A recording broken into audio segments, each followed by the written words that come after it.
When we do thermochemistry, usually we're analyzing systems and surroundings, and essentially the heat or the work that this is going to be in the form of energy that's going to be transferred between the systems and the surroundings. So the systems could be open, closed, or isolated. And an open system would be, for example, like a cup, and it's being heated here, but the lid is open, and so therefore steam and stuff can escape.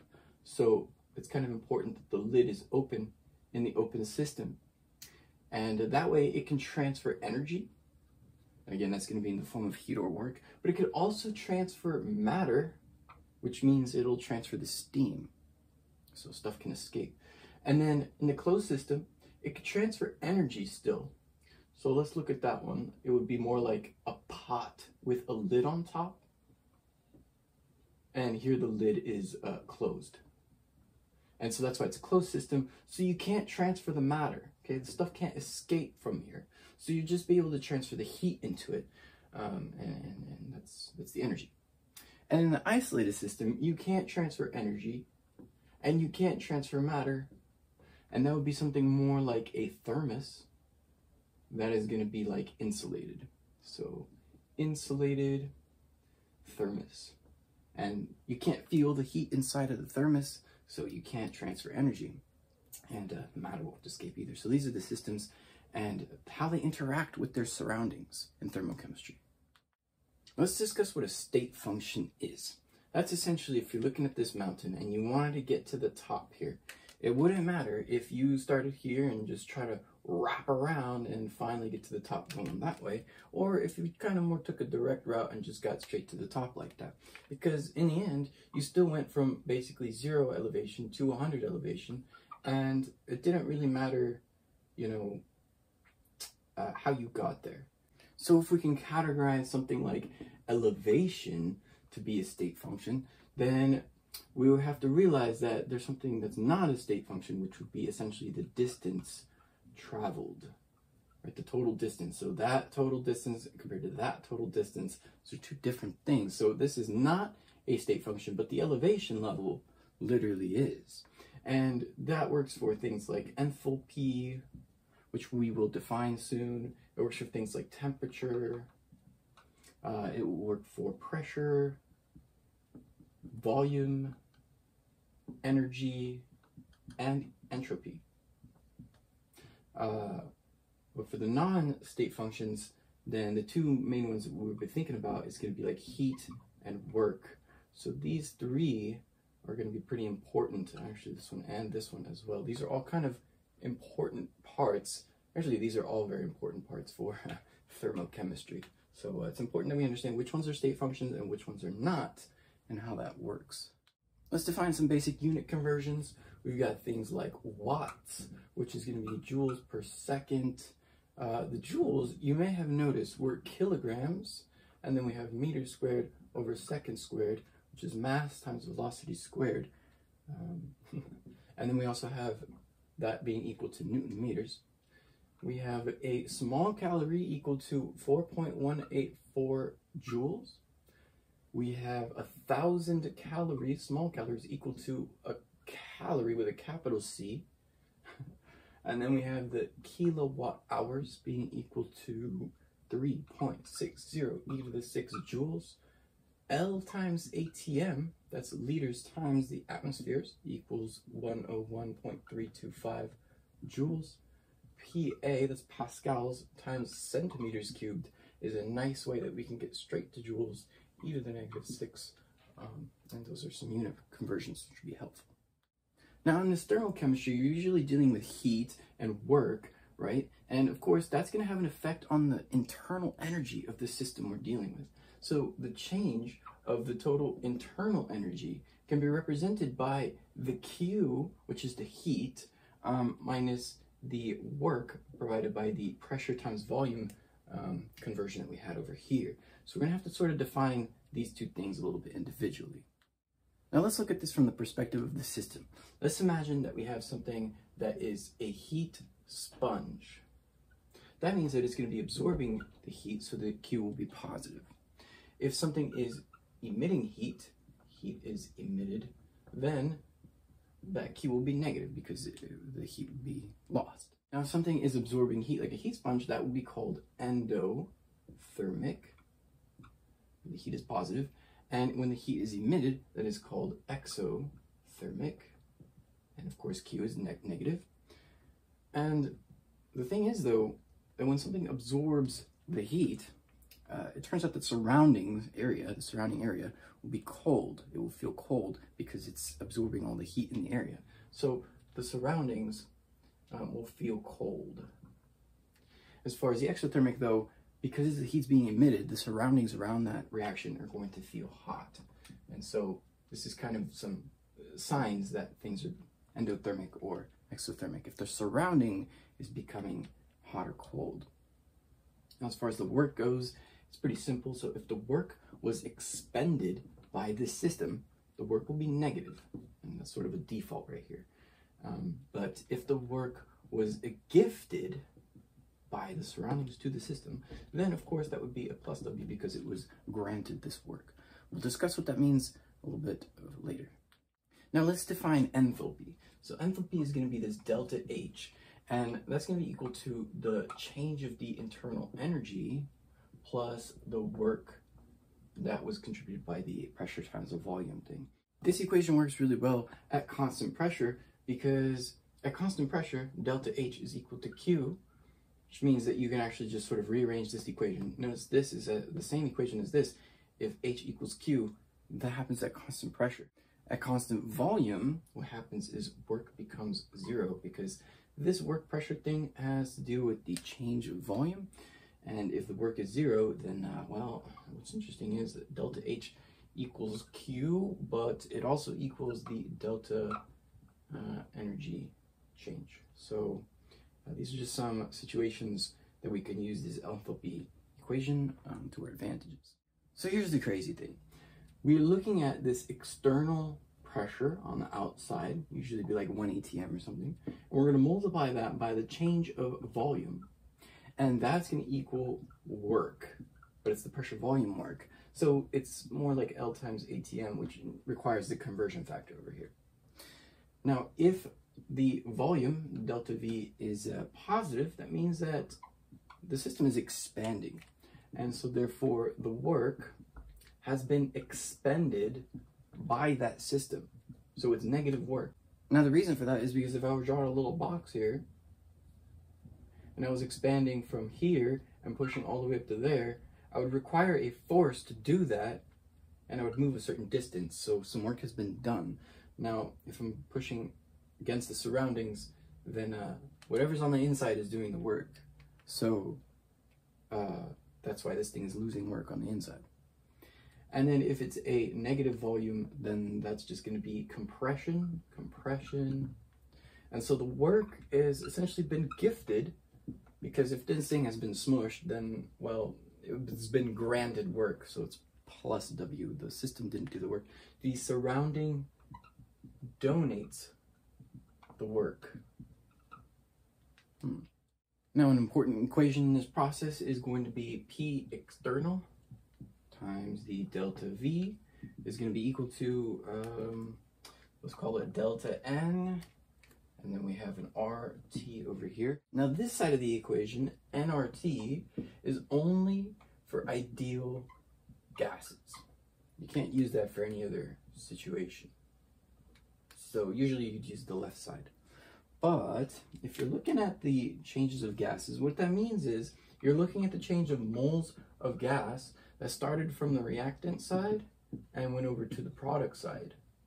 So let's say this started with 0 and that started with 1, you'd have 1 mole of gas have been created. And so you can use the right side. If there has to be something with gas though. Let's discuss an endothermic reaction. This would be when we have a plus delta H because the system absorbs the heat.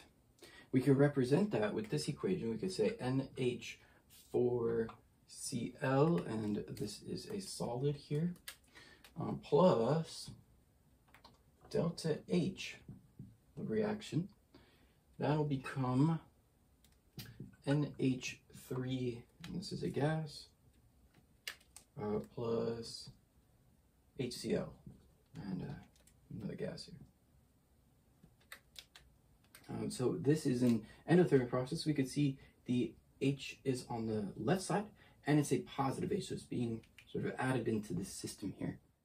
And an exothermic reaction would be when we have a minus delta H, because the system releases the heat. So we could represent this sort of like a C, and this is a solid, and then we would have plus O2, this is gas, and this is kind of like a combustion process sort of, but that's going to become CO2, and this is a gas, and that's going to release this delta HRXN, so it releases the heat there. There's this thing called the standard enthalpy of formation, which is defined as the energy that's required to form 1 mole at a standard state. So for any particular compound or element or whatever, this would be done at 1 bar pressure and 25 degrees Celsius as standard state. It would be symbolized by this delta degree H and a little subscript with an F there. And there's definitely going to be a chart for this. You don't really have to memorize too many of them maybe. But essentially, if you have a pure element in nature that's found in its natural state, so this would be something more like O2 gas, or even potentially liquid mercury. This is the natural state. The enthalpy of formation is going to be equal to 0 kilojoules over mole. So these things are naturally made like that, so you don't need any energy to actually create them. That's how you find them. Now the point here is really that you're trying to calculate H. So you're going to have two methods to calculate H. The first method is, you could say, the HRXN of this reaction here is going to be equal to the COF of the products minus the COF of the reactants. This is the standard enthalpy of formation, of course. But if we were to go ahead and do that for these two processes, we should be able to sort of figure out whether it's endothermic or exothermic based off of this, because it's positive or negative H, right? So let's try doing that. We'll start with this one. And we know that the standard enthalpy of formation for this particular compound, ammonium chloride, is going to be negative 314.4. That means kilojoules it took to form the stuff on the left, just the reactants. That's just the H. And over here, this is going to be plus 45.9. And over here we have negative 92.3. These are the formation energies there. So if we were to do the mathematical calculation here, and we have the H on that side, then we're going to have the products on this side, we're going to subtract the reactants on that side, and we have our expression for H. And it turns out that the H in this situation is going to be positive because it's a big negative number we're adding over here, so that becomes a positive endothermic reaction. And so we can make the statement that the reactants have high forming energy. As you can see here, this has a higher forming energy on the reactant side than on this side. And so we have an endothermic process. Let's try the second reaction. So on this side, we actually have two elements that are completely found in nature, just like that regular old carbon and the oxygen gas. So both of those have 0 energy on the left side of formation. And over here on the right side, the CO2, I believe we calculate this one to be 393.5. Again, so it's found on the chart. And this is just the H. So if we were to try to rearrange this, H is going to kind of come on the right side, left side over here. We get the positive H. And then we can move this stuff over here, where we subtract that stuff. We're going to end up with a negative H, right, if we do this math equation here. So we've got the exothermic process here, and we can sort of determine that the products on this side have the high forming energy. Boom. Interesting. Now let's try the second method to determine the HRXN. We're going to use the bond energy and the state energy. So if we look at this reaction, we're going to go from this solid carbon to a gas carbon. And it turns out that if we take this solid carbon and we shift it to a gas carbon, we have to calculate something called the H of sub. That's the sublimation from solid to gas, sublimation. And that energy right there is going to be 717 kilojoules. We'll discuss that in the next section. Then what we have to do is break this OO bond. It's a double OO bond. We have to break that, which is going to cost 498 kilojoules of energy. Then we have to form on this side two COO bonds. So you have to form those, and that's going to cost 2 times 799 kilojoules of energy. So now we can try to add this all up by basically taking the HRXN, which is equal to the broken minus the formed. The broken stuff would be on the left side here on the reactants. This stuff was broken and this stuff was formed. So if you did that math, you would find that this is about equal to negative 383 kilojoules with these numbers here, which is getting really, really close. So this brings us to this next thing, which is called the enthalpy of combustion.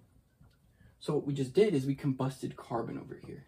And so we actually were able to calculate the enthalpy of combustion of carbon is going to be equal to 393 or 383. Something that's very close to this. So this is the HC. And it's the HC of carbon, not a carbon dioxide. Let's be very clear about that, because this was combusted to produce the carbon dioxide. Now, what's interesting is that once we've calculated this RXN or this HC thing, we have some conversion factors, okay? Because we know that 1 mole of CO2, we can sort of calculate the delta HRXN, and we can put 1 mole of CO2 gives us 393.5, and we can start doing things with that conversion factor. This is conversions over here. We could also take 1 mole of C, and we can compare that to our delta HC, and now we have a conversion factor there. So we have all these different hidden conversion factors when we start finding our delta H's. What? Let's look at this chart, which is going to represent the energy required to change states per mole of H2O in this case. Solid to liquid to gas. We know that freezing is 0, and boiling is 100. But essentially, if we're going from like 0 to 100 degrees over here, it really only takes 7.54 kilojoules of energy to shift the temperature of water up and down like that. If we're going past 100 and going up towards that 125 range, well, it's a gas. It only takes 0.92 kilojoules of energy to push it up an extra 25 degrees. If we're already in solid ice form and we're pushing from 0 to negative 25 degrees, well, here it only takes 0.91 kilojoules of energy. So these are relatively small amounts of energy. But let's say that we wanted to shift from the liquid form into the ice form. And if we were to do that, then we would go through a freezing process. And of course, the reverse from ice to liquid would be a fusion or melting process. But this process, regardless of direction, would take 6.01 kilojoules of energy to melt the ice or to freeze the water. And as far as going from liquid to gas, this type of thing is going to be called vaporization, vaporize, or evaporation, and condensing, going from the gas to the liquid, condense.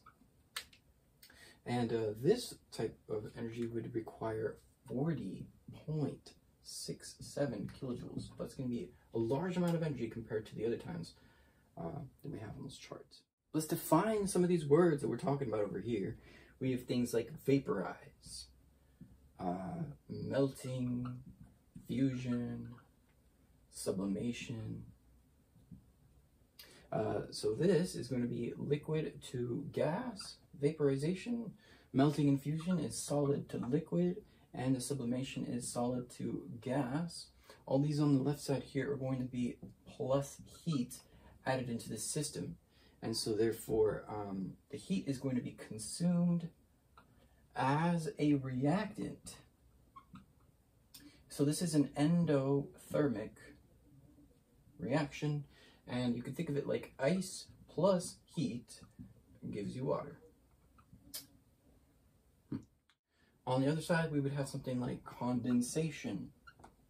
We would have freezing or solidify, deposition, deposits of depositing the gas into a solid, right? Or freezing the liquid into a solid, or condensing the gas into a liquid. So all these require a negative heat. Heat is being lost by the system. It's released as the product. And so this is called exothermic.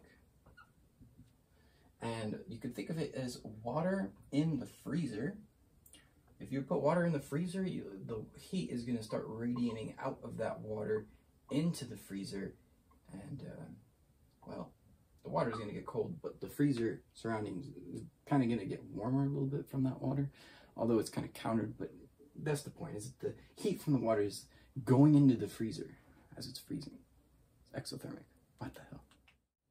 I've added the standard enthalpy of formation of water in liquid form and in gas form. So that way we could calculate these things, vaporization and the fusion energies. In order to calculate the H vape, energy required to vaporize something, you're going to take the standard enthalpy of formation of the gas, and then you're going to subtract the standard enthalpy of formation of the liquid. And if we were to try to do that for this particular thing, we take our gas, subtract the liquid, which is technically adding it, right? You get about 40, and that's what it took to vaporize this. You could also do that for the fusion. So H fusion is going to be equal to standard enthalpy of the liquid minus the standard enthalpy of the solid. And essentially, you could try to figure out what the solid enthalpy is based off of just knowing the liquid one and then that number right there. So you could solve for the solid one. And then there's another one you could do sublimation. So that would be like the H fusion minus the H vape. So you have to calculate everything there. And one thing about all of these is that, of course, you could do the freezing version of the fusion, or you could do the condensing version of the vaping. And if you wanted to flip these, if you flip these equations, then of course the H becomes negative. So that's kind of really all you need to do if you want to flip these back and forth. You just turn the H negative. Let's discuss Hess's law, which is going to be the sum of the enthalpies, H1 plus H2 plus H3, just in case you had a couple different reactions that took you towards a final net equation. Let's say you're trying to achieve this. You want the calcium oxide on the left, carbon dioxide on the left, and this calcium carbonate thing on the right. But you started with different equations. You started with like H1, which was calcium plus CO2 plus 1/2 O2 becomes CaCO3, and you had another equation which was like CaO becomes Ca plus 1/2 O2. Now in this particular case, these things are sort of already set up for you. Let's look at the left side of the equation. You want calcium carbonate oxide on the left, so that's going to be calcium oxide right here on the left already. That's been set up properly. You want the carbon dioxide on the left over here, so that carbon dioxide is already on the left. And here you want the calcium carbonate on the right side. It's already been set up on the right. But let's say you had to, like, you know, flip these equations to make sure that they were on the right side. Remember, if you flip the equation, it's just negative H. Here you were actually given the H's already, H1, H2. The only thing you need to do is once you set these things up in the right order and you kind of add them all up and you figure out what the net equation is, you're just going to add up these H's and you'll find the total H. So this is how you can sort of rearrange different chemical equations to solve Hess's law, the total H enthalpy. The final topic is going to be calorimeters. I think this is a little bit confusing, but we'll start with heat capacity, which is going to be like C equals Q divided by delta T, that's F minus initial. And then this is going to be in like joules divided by degrees Celsius. We would also maybe have something called specific heat capacity. And so that would be C equals Q divided by, here we have the mass on the bottom, and then there's the delta T F minus I. And this is going to be in joules divided by grams times Celsius there. Or we could even have the molar heat capacity, which is C equals Q divided by N delta T F minus I. Of course, this is going to be joules divided by moles, and then Celsius. These are heat capacities. Heat capacity is going to be the energy required to get plus 1 degree Celsius at 25 degrees Celsius. Raise that by 1 degree, or subtract it by 1 degree. The specific heat capacity of liquid water is only 4.184 joules per grams Celsius. So you can see it's like the calorie conversion. And for the gaseous state of water, this is just 1.865 joules per gram Celsius. So we've been talking about this HRXN for some time, and it can actually go in two directions. It can either go towards the internal system, or it could go towards the surrounding. So let's imagine the surrounding being water, and let's go and put ice into that water. Well, the temperature of the ice is going to increase. The temperature of the water is going to decrease. And so what happens here is that the H is actually going into the ice and is going out of the water. Okay? And if we put the water on top here and we maybe put lava inside of this water, well, the lava is going to be hotter, so it's going to start losing temperature, and the heat's going to go moving into the water, so the water is going to gain temperature. But you can see how on either side we have minus T and plus T minus T. So depending on which direction this thing goes, and depending on your perspective, these things can be sort of defined a little bit differently. This is kind of interesting because it's sort of implying that exo is equal to negative endo. Because when you lose heat somewhere, there's going to be an equal and opposite gain of heat somewhere else. And so we can sort of represent that a little bit more mathematically by saying Q lost equals negative, and then go ahead and make sure you get this brackets around the Q gained, so that way we could solve this a little bit correctly. It's best to stick to one point of view since we have 2 points of view, so we're going to stick to the point of view of the surroundings. So we're going to use a calorimeter to measure the surrounding temperatures, and from there we can make the decision, endothermic or exothermic.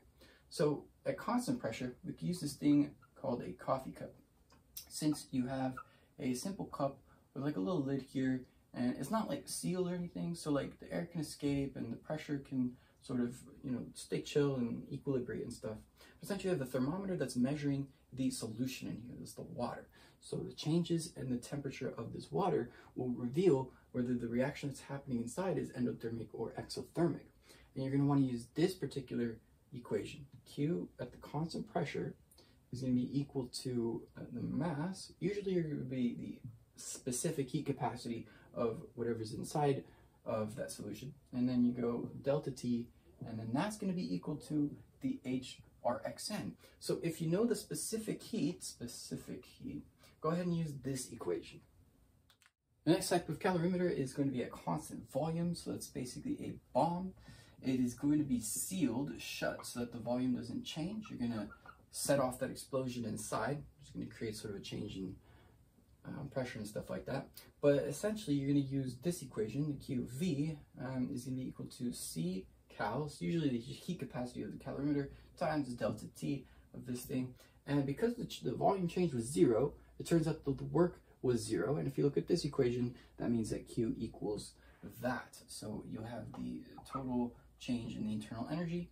And this is actually going to be very, very similar to this. So we're going to call it almost equal to the change in H there. And so, I mean, these are some ways that you can calculate these H's and these Q's. And it really depends on whether you have the specific heat or the heat capacity or the molar heat of these things. So the units will tell you which equation to use. There's one more equation, which is going to be just like a general calorimeter, where we have like Q equals N, and that would be C mole times the delta T, which will also give you the delta H of the reaction.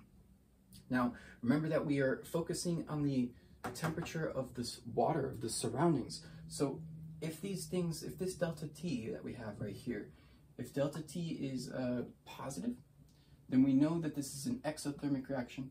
And if delta T is negative, we know that this is an endothermic reaction throughout all three of these situations, because we're focusing on the perspective of the surroundings.